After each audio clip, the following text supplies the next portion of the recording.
राम जय जय राम। श्री राम जय राम जय जय श्री राम जय राम जय जय राम। सज्जनों नमस्कार। भक्ति उदय चैनल में आपका स्वागत है।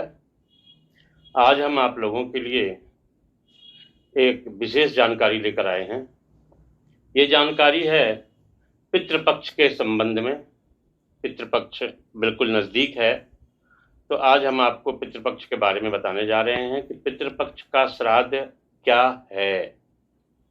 तो दोस्तों, हम पितृपक्ष के बारे में बात करें इसके पहले आपसे आग्रह है कि यदि आपने हमारे चैनल को सब्सक्राइब नहीं किया है या आप अभी हमारे चैनल पर नए हैं तो पहले हमारे चैनल को सब्सक्राइब कर लीजिए और बेल आइकन दबा दें ताकि आपको हमारे अगली उपयोगी वीडियो की नोटिफिकेशन समय पर प्राप्त हो सके। तथा वीडियो पसंद आए तो लाइक करना और शेयर करना न भूलें। आइए हम पितृपक्ष श्राद्ध के बारे में आज बात करते हैं। सामान्यतया पितृपक्ष यानी कि जो श्राद्ध है वो मृत व्यक्तियों और पूर्वजों से जोड़कर देखा जाता है और कहीं कहीं इसे अशुभ काल मान लिया जाता है। कहा जाता है कि ये समय शुभ कार्यों के लिए ठीक नहीं है, जो कि इस पावन और पवित्र कर्म की एक गलत व्याख्या है। हमारे पूर्वजों को, उन लोगों को सांस्कृतिक समझ जो थी वो वास्तव में बहुत ही बेमिसाल थी। उन लोगों ने इस आश्विन मास के कृष्ण पक्ष को जो है पितरों का इसलिए समर्पित किया क्योंकि इस महीने के इस पक्ष में अपार संभावनाएं छुपी हुई हैं। अगर हम इसे आध्यात्मिक मान्यताओं के अनुसार देखें तो ये एक ऐसी अद्भुत बेला है जिसमें मानव इस सृष्टि में अपने अल्प प्रयास से ही एक बृहद और अप्रतिम परिणाम को प्राप्त कर सकता है। अध्यात्म के नजरिए से पितृपक्ष जो है आत्मा और आत्मिक उत्कर्ष का पुण्य काल है, जिसमें कम से कम प्रयास से अधिकाधिक फलों की प्राप्ति संभव है। सज्जनों, अध्यात्म इस काल को जीवात्मा के कल्याण यानी मोक्ष के लिए सर्वश्रेष्ठ मानता है। श्रद्धया इदम श्राद्धम, अर्थात श्रद्धा से श्राद्ध है। अपने पूर्वजों की आत्मिक संतुष्टि, शांति एवं मृत्यु के बाद उनकी निर्बाध और अनंत यात्रा के लिए पूर्ण श्रद्धा से अर्पित हमारी कामना, प्रार्थना, हमारा कर्म और प्रयास को हम श्राद्ध कहते हैं। इस पक्ष को एक अद्भुत गुणों के कारण हमारी तमाम गतिविधियों को पितृ और पूर्वजों से जोड़ा गया है। अब इस पितृपक्ष के श्राद्ध को समझने के लिए एक दूसरा दृष्टिकोण अपनाते हैं।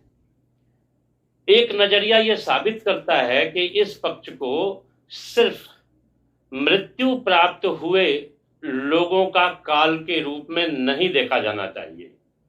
ये धारणा बिल्कुल गलत है। श्राद्ध जो है वो वास्तव में अपने अस्तित्व से, अपने मूल से, अपनी जड़ों से जुड़ने और उसे पहचानने और सम्मान देने का एक सामाजिक मिशन है, एक प्रक्रिया है जिसमें प्राणायाम आता है, योग, व्रत, उपवास, यज्ञ और यहाँ तक कि असहायों की सहायता देने जैसे अन्य कल्याणकारी सकारात्मक कर्मों और उपक्रमों का सुखद, सार्थक पौराणिक समझ है, जो कालांतर में अध्यात्म और धर्म की जिसने चादर ओढ़ ली है। जब समाज आगे बढ़ा तो कहीं कहीं तो जो कर्म कांड का विकृत लाबादा है वो ओढ़ करके ये पाखंड का पोषक भी बन गया।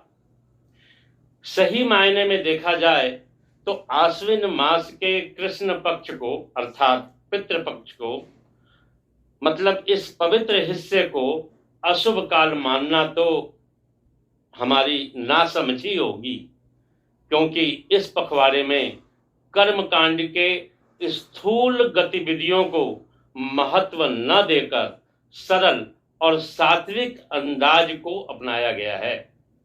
भारतीय आध्यात्मिक दृष्टिकोण स्थूल समृद्धि और भौतिक सफलता को क्षणभंगुर मानता है, मतलब कहने का है कि शीघ्र ही मिट जाने वाला मानता है। और ऐसा ही हमारे महर्षियों ने, विद्वानों ने, संतों ने, मनीषियों ने इस आध्यात्मिक दर्शन व इस कालखंड का सस्ता उपयोग नहीं चाहा है। ध्यान रहे, ऐश्वर्य की कामना रखकर महालक्ष्मी को प्रसन्न करने वाली समृद्धि की जो साधना है वो इस पक्ष के बिना पूर्ण नहीं हो सकती। सज्जनों, पितृपक्ष में जो श्राद्ध किया जाता है, वैसे तो धर्म सिंधु में 96 प्रकार के समय का वर्णन है कि 96 प्रकार का समय आता है श्राद्ध के लिए। वर्ष की 12 अमावस्याएं होती हैं, 4 पुणादि तिथियां होती हैं, 14 मनवादी तिथियां होती हैं, 12 संक्रांतियां होती हैं, 12 वैधृति योग, 12 व्यतिपात योग, 15 पितृपक्ष के दिन और 5 अष्टका, 5 अनवष्टका और 5 पूर्वे दयु। सज्जनों, मत्स्य पुराण में त्रिविधम श्राद्ध मुच्यते यानी 3 प्रकार के श्राद्ध के बारे में बताया गया है। नित्य, नैमित्तिक एवं काम्य नाम के श्राद्ध का उल्लेख मिलता है। इसी प्रकार यम स्मृति में भी 5 प्रकार के श्राद्धों के बारे में बताया गया है, जिसमें नित्य, नैमित्तिक, काम्य, वृद्धि और पार्वण नाम दिए गए हैं। ये जो पितृपक्ष है ये पार्वण श्राद्ध कहे जाते हैं। इसमें क्या करना चाहिए? तो पिंडदान, तर्पण और ब्राह्मणों को जो दान देना है, वस्त्र, भोजन इत्यादि दान किया जाता है। प्रश्न ये उठता है कि जब हम ये दान कर रहे हैं, जब ये अन्न वस्तुएं हम ब्राह्मणों को दे रहे हैं, तो ये सारी सामग्रियां हमारे पितरों को कैसे मिलती है? क्योंकि विभिन्न प्रकार के कर्म जो हैं हम करते हैं अपने जीवन काल में, तो उन कर्मों के अनुसार मृत्यु के बाद जीव को भिन्न भिन्न प्रकार की गति प्राप्त होती है। हम में से कुछ मनुष्य मृत्यु के बाद देवता बन जाते हैं, कोई पितृ बनता है, कोई प्रेत बनता है, कोई शेर बनता है, कोई हाथी बनता है, कोई चींटी बनेगा, कोई वृक्ष बनेगा, कोई पर्वत बनेगा। तो श्राद्ध में दिए गए इन पिंडों से या ब्राह्मण को भोजन कराने से या ब्राह्मण को वस्त्र दान करने से वो उस योनि में जिसने जन्म लिया है उसको ये कैसे प्राप्त होगा? वो जो छोटा सा पिंड हमने बना के दान किया, पिंडदान किया, क्या उससे हाथी का पेट भर जाएगा? अगर आपके पूर्वज इस जन्म में हाथी के रूप में जन्म लिया है उन्होंने, और आपने 100 ग्राम के जौ के आटे का पिंड दे दिया या खोए का पिंड दे दिया, तो क्या उससे हाथी का पेट भर जाएगा? सज्जनों, इसी प्रकार अगर चींटी का जन्म हुआ है तो वो 100 ग्राम या 250 ग्राम के पिंड को कैसे खाएगी? और देवता तो अनाज खाते ही नहीं है, वो तो अमृत से तृप्त होते हैं। तो हमारे जो पूर्वज देवता हो गए हैं वो कैसे तृप्त होंगे? इन प्रश्नों के उत्तर हमारे शास्त्रों में स्पष्ट रूप से उपलब्ध हैं कि नाम और गोत्र के सहारे जो विश्वे देव और अग्निस्वात आदि दिव्य पितृ हैं, वो हमारी दी गई इन वस्तुओं को हमारे पितरों को प्राप्त कराते हैं। यदि हमारे पिता या पूर्वज देव योनि को प्राप्त हुए हैं तो हमारा दिया गया अन्न उन्हें वहां अमृत के रूप में प्राप्त होता है। इसी प्रकार अगर हमारे पितृ मनुष्य योनि में उत्पन्न हुए हैं तो यहाँ हमारा दिया हुआ पिंड उन्हें अन्न के रूप में प्राप्त होता है। उसी प्रकार अगर वे पशु योनि में उत्पन्न हुए हैं तो उन्हें चारे के रूप में प्राप्त होता है। अर्थात जो जिस योनि में है उसे वहां उस योनि के अनुरूप वस्तुएं प्राप्त होती हैं और वे तृप्त हो जाते हैं। ये जो श्राद्ध की प्रक्रिया है, ये पिंडदान, तर्पण और ब्राह्मण भोजन। तो मृत्यु के बाद जो लोग देवलोक या पितृलोक पहुंचते हैं वे मंत्रों के द्वारा बुलाए जाने पर उसी समय आ जाते हैं और ब्राह्मणों के माध्यम से भोजन प्राप्त कर लेते हैं। सूक्ष्म, बहुत ही छोटे शरीर में होते हैं वो, उन्हें हम देख नहीं सकते। अथर्ववेद की एक ऋचा है, वो ऋचा है कि इमं ओदनम निदधे ब्राह्मणेषु विस्तारिणम लोकजितम स्वर्गम। इस ऋचा का अर्थ है कि इस ओदनोपलक्षित भोजन को ब्राह्मण में स्थापित कर रहा हूं। हे देव, यह भोजन विस्तार से युक्त है और स्वर्ग दिलाने वाला है। मनुस्मृति में भी लिखा है दोस्तों कि ब्राह्मण के मुख से देवता हव्य को और पितृ काव्य को खाते हैं।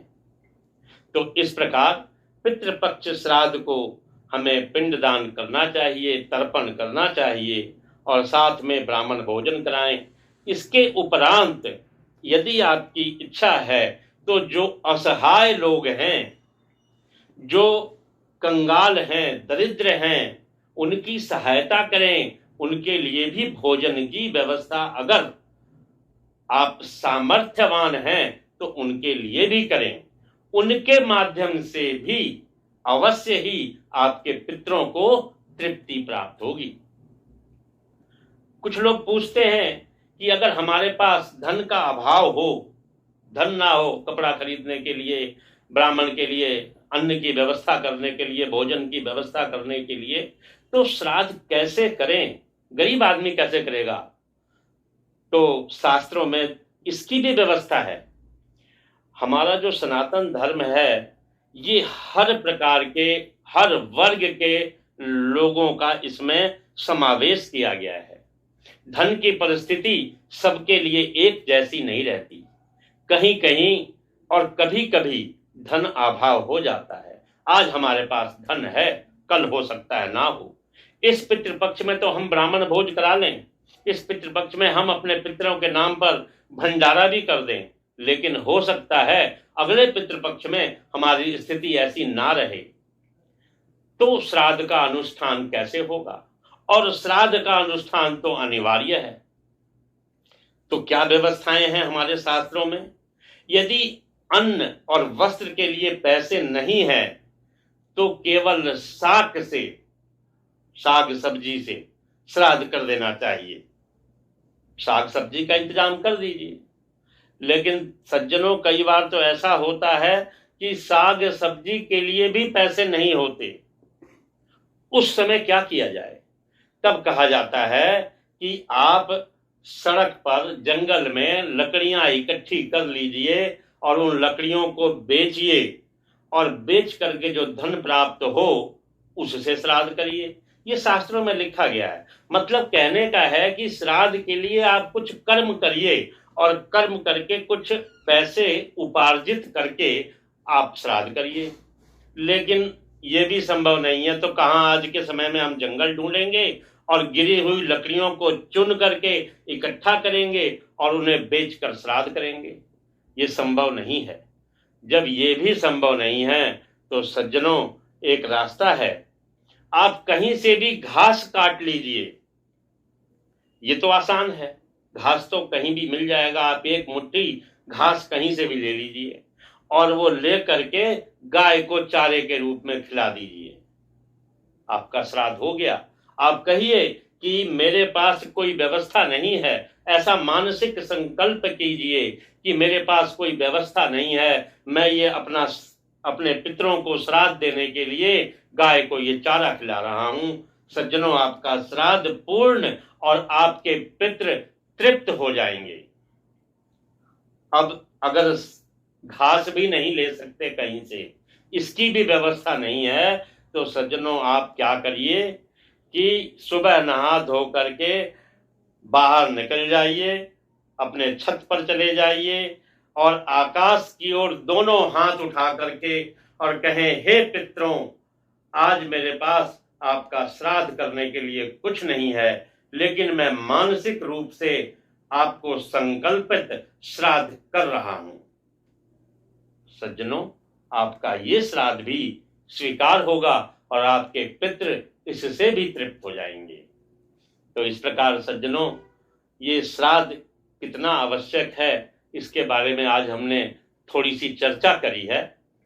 तो ये पितृपक्ष के अंदर आप लोग अपने पूर्वजों का, अपने बुजुर्गों का जो अब इस समय धरती पर आपके साथ नहीं है, उनका श्राद्ध अवश्य करें और उनको तृप्त करके पुण्य के भागी बने।